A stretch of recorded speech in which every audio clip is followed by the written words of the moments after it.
Okay, alocasia. So we are talking about big here, right? This plant is huge, right? Alocasia is actually very common in Singapore, right? You can see them along the edges of the forest beside the road, right? You drive past, you can see these big leaf plants, and those are alocasia, right?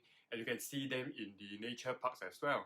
So if the leaves are so big that it can easily cover the entire adult, right? So that's why they have this name called the elephant ear plant. Very, very magnificent, right? So it's super big, super beautiful. But there are smaller versions that you can grow at home and in pots too, right? Sometimes they call it the black shield or something like that, right? And there are in fact hundreds of different kinds of alocasia plants that you can grow out there, right? And they may have very different growing conditions, right? So if you want to know exactly how to grow a specific type of alocasia, it is best that you use the name of the plant and then you apply the grow method from there, right? That would be the easiest way to find out exactly how to grow alocasia well. But in this video, I just want to cover, broadly about how to grow alocasia at home. So it is not as accurate as, researching a specific type of alocasia, but I think this is a good start. So using the grow method, we can definitely search online and look at information, right? Go and find out information. We look at photos of alocasia growing in the wild, right? In their natural habitat.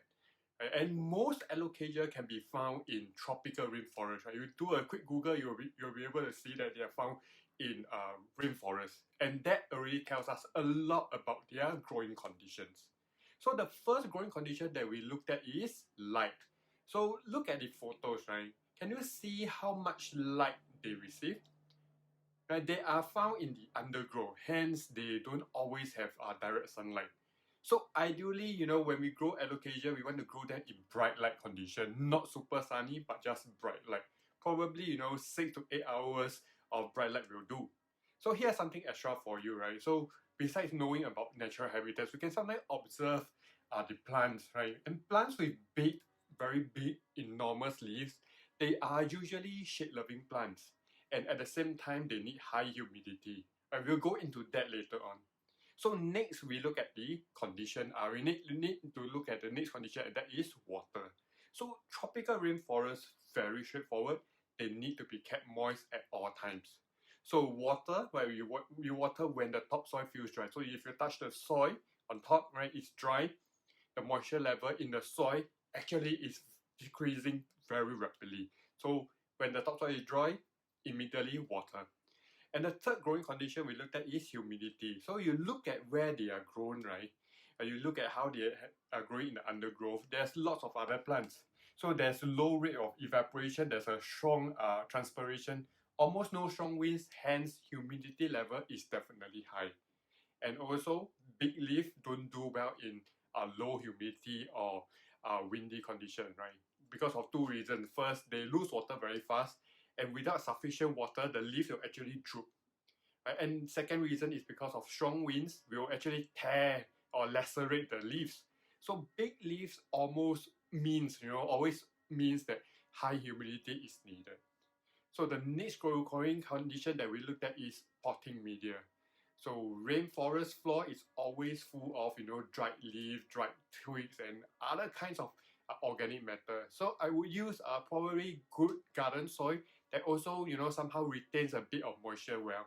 So if you are mixing your own potting mix, right, it's best that you have a lot more compost than your burnt earth, right? That you mix so 1:1, and then you top up a little bit more compost. Right? High nutrients is the way to grow, right? And that brings us to the last growing condition, right? Feeding. Feeding refers to fertilizing, right? So we need to fertilize them regularly. So you just need to go for the general growth fertilizer, those that help to grow leaves, how to promote leaf growth, right? That will do. And follow the instruction from there, and you should be fine. And that's it, right? Not a very common plant to grow at home, right? Alocasia, but it's a very interesting plant to grow. Right? If you have any questions, you can always comment below. If you want to see how I use the grow method, how I use the grow approach on other plants, you can also comment below. Hit the subscribe button below if you have not done so. Download my ebook if you have not done so. The link is available in the description below. I will see you in the next video. Enjoy your gardening.